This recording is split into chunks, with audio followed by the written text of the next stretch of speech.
For any new team manager or leader, you need to have both technical and human skills in order not only to survive in your new role, but also to succeed.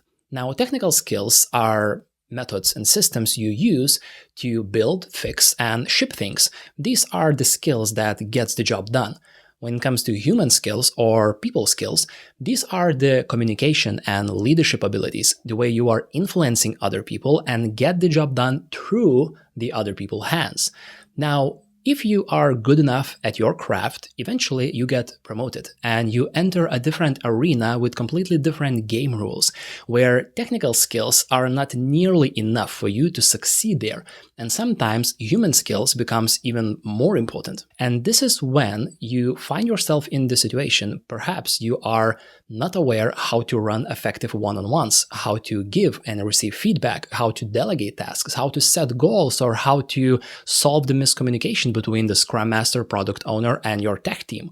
And if you are not doing the right things at the right time, your manager could start questioning if you are good enough as a manager and if you are leadership material at all. Now, to avoid this gap and to close that gap as fast as possible, I do have a couple of advice to help you move forward. In my work, I help new team managers to become high-earning, high-impact leaders that their company cannot lose without sacrificing a precious time with yourself, your family, and things that truly matters. In the last 6 years, I worked with more than 2,000 new team managers and leaders in technology world, and I noticed a pattern, a similar skill set that all great leaders share. So human skills or people skills will help you to build your leadership engine that artificial intelligence cannot replace, at least at the moment. By the way, if you want some custom help with your human skills in your new leadership role, I do run a one-on-one mentorship program that you can find more information in the description. Before we start, I want you to understand two things. First of all, leadership is a separate profession. It's not just an additional functionality, it's not just an additional feature in your job. It is a completely different specialty. It's a completely different skill set that you need to succeed. Now, the second thing is that competence is not always equals confidence. And the imposter syndrome and that kind of doubts you have in the very beginning are normal. I do remember one of my team leads that got promoted actually started sharing a lot of doubts after a first couple of months. He mentioned that, Thomas, code just understands me and I understand it. But with humans, it's completely different. There are so many variables. There are so many questions. There are a lot of mistakes that happens only because of the human factor. And during the conversation, we noticed that our confidence is built on the evidence and on the results. It's not shouting a fake affirmations, looking at your window or at your mirror, but it is about collecting that small wins and putting brick by brick in order to actually build your confidence. So it's normal, it's absolutely legal for you to feel a little bit of doubt, a little bit that imposter syndrome, but it's important for you that you move one step at a time and you noticed how far you have come. In similar videos, you can see people standing or sitting and giving very broad advice. If you want to be a good leader, you need to communicate better and you need to run better meetings. And for yourself, you're thinking, okay, thank you, Captain Obvious. It would be very similar if for the person who has never run a marathon, I would say, just run faster. Just do it, right? So it sounds stupid when we put it in that perspective, but sometimes this is what happens with similar videos like this. So instead of that, I want to focus on very pragmatical, very practical, very tactical skills that you can understand immediately and start putting into practice right away. First one is active listening. I know, what a surprise, but don't start judging me, just listen up, I will explain. Now, when we are thinking about active listening, usually we don't know what does it actually mean. So I want to put active listening into two buckets. First one is reflective listening or paraphrasing what you have heard, meaning that you are repeating the words and the sentences in your own summarized manner, what you just heard from the other person. That helps not only to understand for yourself better of what was said, but also for the other person to understand that you really deeply care about them. Now, when you are in a managerial position, when you are leading a team, there are so many ways ways to miscommunicate, to understand something not the way the person intended to communicate any kind of message. And especially it becomes really tricky with feedback situations, for example, when the assumptions takes place and it's very hard then to find the truth.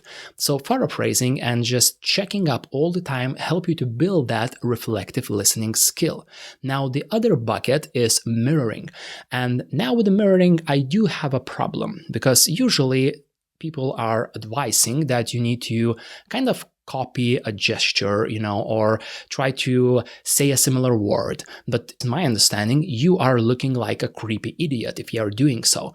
So instead of just copy pasting what the other person does, you are just trying to balance the rhythm of the conversation, the volume of your voice, the kind of pacing you have during the conversation, so you are aligned like a great orchestra during the conversation itself without being a creep. And if you are doing that good enough, you will notice that some of your team members are very naturally energetic. They are kind of having a higher volume of their voice. They're explaining things a lot. So you can also lean more towards that kind of communication and kind of match their energy at least a little bit. Now, naturally, some people are more introverted and they are speaking maybe slower and maybe a bit quieter. So also keeping the rhythm and keeping the momentum will help you to build that psychological safety within your conversation without looking bad or looking suspicious. Second one is assertiveness, using direct, clear, yet polite communication while giving direction, setting boundaries, or saying no. Being able to communicate clearly, to draw a line, to say no, and to be professional, but also very clear about your intentions is a huge virtue. Now, in our current society, sometimes it's very hard to understand the message because it's just too broad or too vague, and it this kind of cloud of different meaning. Now, with assertive communication, it doesn't mean that you are being a corporate asshole. It means that you are very clear in communicating your message and being very professional all the way around. Focus on saying things like, I expect you to do this task, or my goal is to achieve X, so I need for you to do Y so we can actually reach that goal. Or saying that it is not okay to act in a certain way. Or if you are giving feedback, also be direct. What is the situation? What is the impact? What are the facts and the evidence? And what you can do about it. So try to be very direct in your communication and, of course, care about the other person. This is where that kind of sweet spot comes into play, when you are able to directly communicate your expectations, your needs, your goals to your team members, but also be encouraging and polite in the same way. If you are in a leadership position, you know that resistance is normal when we are speaking about any kind of change. We want to improve a process, we want to add additional column in the Jira workflow, or we want to have the ways of working improved and advanced in any kind of way. So using the assertive communication will help you to actually set the boundaries when you need them to set. Because, of course, you are not an ice cream to make everyone happy. You are a leader. That's your job. So the resistance and managing it could become a really risky trap for a new manager. What is really helpful is to seek agreement all the times. Don't get confused that assertiveness is that kind of direct, soulless communication. Absolutely not. The assertiveness, it is about being able to agree on certain items and follow through. So if you are agreeing on some kind of behavioral change, which is ultimately the goal of the feedback, you are following it through to the agreement with the other person. So it's nothing about the one-way street. It's all about having this dialogue and communicating with the person to agree on a certain items. The third one is being able to manage different performance levels. I know that usually our team consists of maybe a couple of juniors, maybe a couple of interns, maybe a couple of seniors, and a lot of people in between. Understanding how we can find the right balance between micromanagement but also not too much freedom is a hard one. So you need to understand what is the maturity level of the professional that you are dealing with, and also what is the exact task. So for example, I remember having one senior developer in my team that was really used to provide any kind of presentation for the client, for our internal team, and it doesn't matter how many people would listen. He could provide a great presentation for 2 people and for 20 people and even for 200 people. But then one time, our client asked to provide very similar presentation about our product for the investors and other stakeholders. Now, it seems from the very first glance that the situation is very similar. It's very kind of the same, but it's actually not. The context changes. The stakes are a little bit higher because that may impact the final decision to buy our product or not, to continue the partnership or not. That for myself as a manager, I need to actually act a little bit different. So instead of just giving a full freedom for that developer, we actually sat down, reviewed the presentation, I acknowledged his experience and his work, but also we kind of prepared additionally for the changing of the context. Each task you do have in your team, you need to look at the certain professional maturity level of your team member experience and also the experience with that concrete task, because some of you could be juniors in one tasks and super seniors in others, and that's completely normal, but usually team managers are not looking at that and missing the opportunity to find the perfect balance between freedom and controlling. Number 4 is encouraging ideas sharing and building psychological safety within the team. Now, it can be news for you, it may be not, but the psychological safety is the number 1 factor that creates a high-performing team. And being able to create that environment in your team could be a completely game changer, especially in the long term, and if you're working with almost the same people with very low turnover. And the psychological safety is a very complex and complicated topic.